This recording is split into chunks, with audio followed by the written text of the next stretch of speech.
I'm Jack. No matter how I try, I'm late.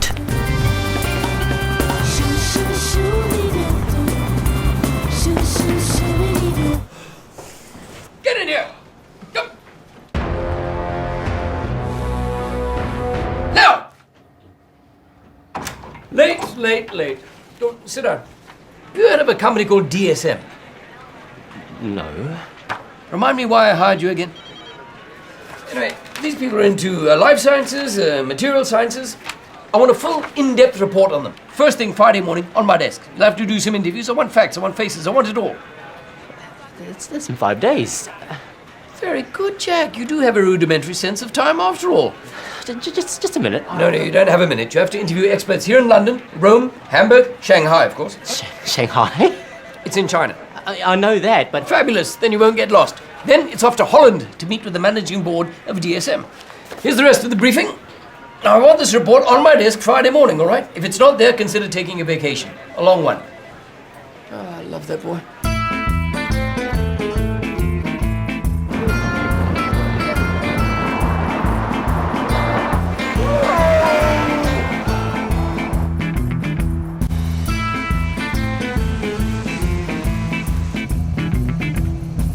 We are here.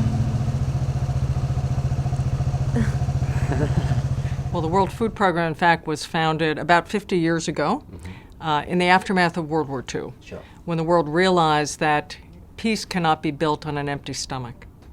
And the world had enough food for the first time, perhaps in history, to share with some of those in the world who didn't have enough food.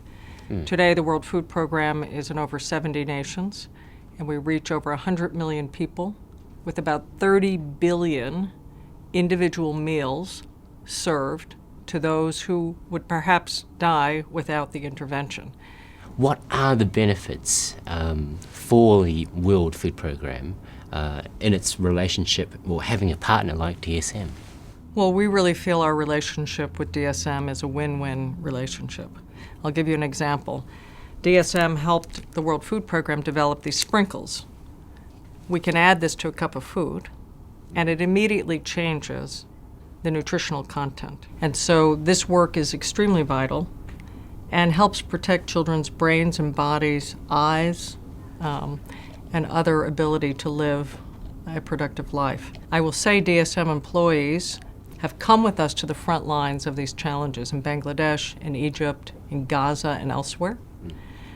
But also DSM has helped us in over 50 nations to get smarter at the nutritional content of the food that we give. It's why the CEO was recognized as Humanitarian of the Year by the United Nations.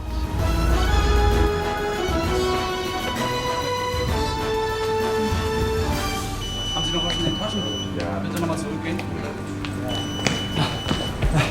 Mr. Daniel. Mr. Kumar, I'm Jake Wayne. Oh, good to see you. I had an appointment with you. I'm terribly late. Yeah. Although, with what's going on around the back here, we might end up with a little bit more time. You're lucky. DSM is a leader in innovation. How important is innovation to your respective departments? I think in general, innovation is not an option, it's a necessity. We need to be very closely connected to our customers, understand their needs, the trends, but also what they don't even dare to dream about what their needs are. Thank you. Mr. Kumar? As we expect sometime in 2050, 9 billion people will live on this planet, and they need transportation fuel, especially the growing population and developing countries like India and China. There, more people will be mobile, and there is a finite resource of petroleum. And we need to fill up the gap for the additional people who will be driving these motor vehicles. And what DSM is doing is to enabling the technology to make that happen through open innovation, as well as internally developing the technology to assist. Yeah, over 6 million people carry Dyneema Purity, our product, in their body today. So this is what you see with this guy up there will not happen with our product. I have an artificial hip out of metal. No, we're not making metals. We're making material, biomaterial going into the body as device. We estimate another 4 million people have other DSM biomedical products in their body. And this is just a start.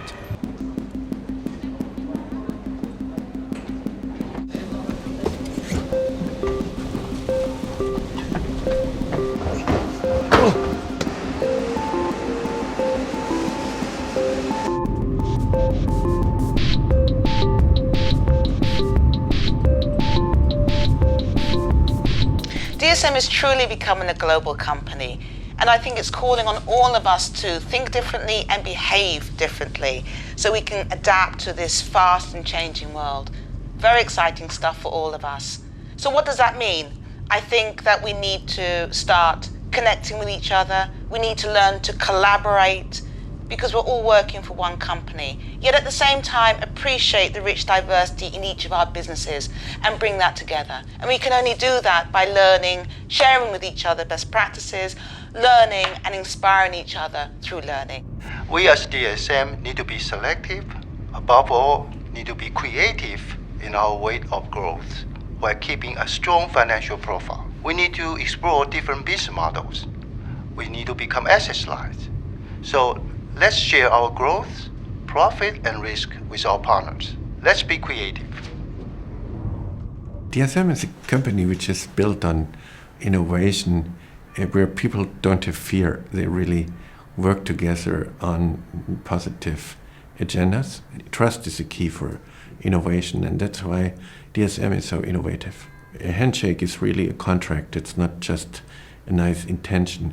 Do you think companies like DSM are using your cradle-to-cradle theory as some sort of greenwash? DSM started far early with cradle-to-cradle when it was not that popular, because they understood that this is a very attractive scientific program because it makes chemists, engineers proud of what they can do. What is your view on the short-term and, say, medium-term future for the planet Earth?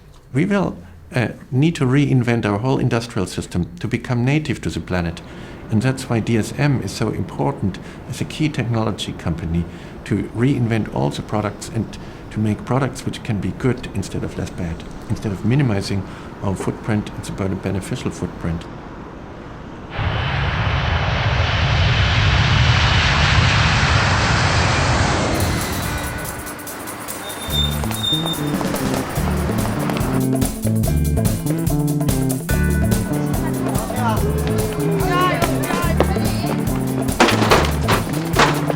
I'm very sorry for my gentlemen. I was kind of held up a little bit.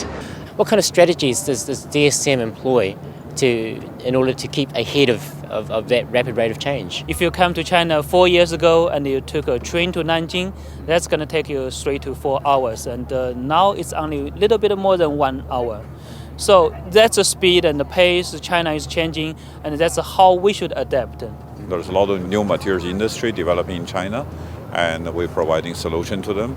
On top of that, we're also providing a lot of food ingredients and nutrition ingredients and pharmaceutical ingredients. All those is very necessary in China. But how important is, say, the green agenda to DSM? DSM is a sustainability company, and we adhere to this principle very dearly. And not only we are passively doing business in China, we also promote this idea of sustainability to Chinese government.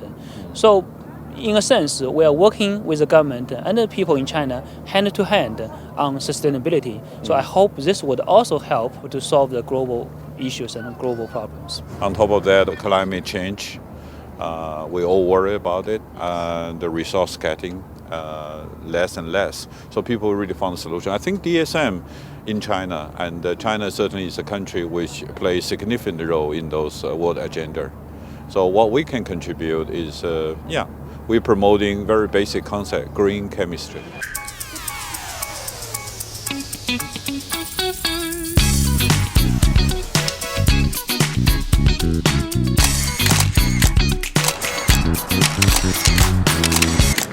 My name is Jack Wang. Laura Parks. Nice to meet you, Laura. Hi, Jack. Jon Peters. Jon Peters, nice to meet you. Is the US still a land of opportunity for DSM? Oh, absolutely. It's a great growth market for DSM. You know, there are great issues around climate change and energy, around health and wellness, and those things are high on Americans' agendas. And how is your work supporting sustainability? Well, as far as sustainability, I think in all the products that we play a part of, we're very seriously trying to make a softer impact on the environment with those products. Of course, sustainability is a very high priority for all of our customers now. And DSM is in a great position because we've really got very nice sustainable products and processes already. And I think we're looking now to enhance that to keep ahead and to add value further for our customers.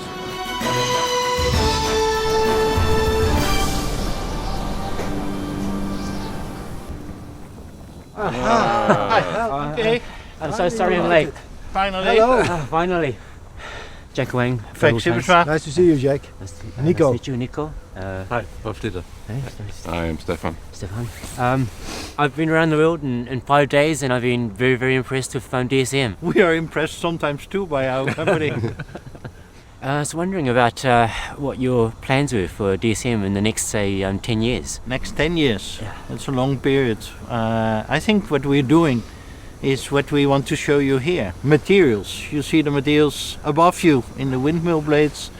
We make materials for renewable energies, for solar cells, materials for in the body even, vitamins to survive this cold which we have today and having a healthier life. And all our employees worldwide are working on a company, we're working on life science, material sciences, to make life, the quality of life better for many people in the world. What we say, bright science, brighter living.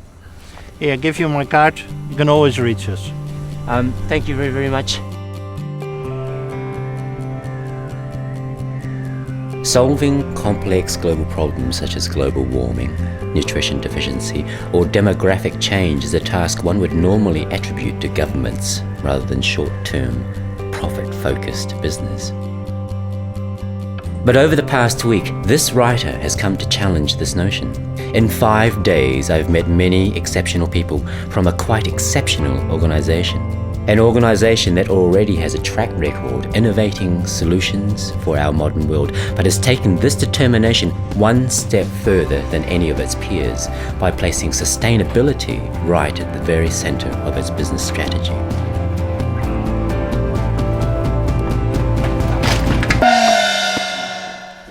Good Lord, Jack, you're early.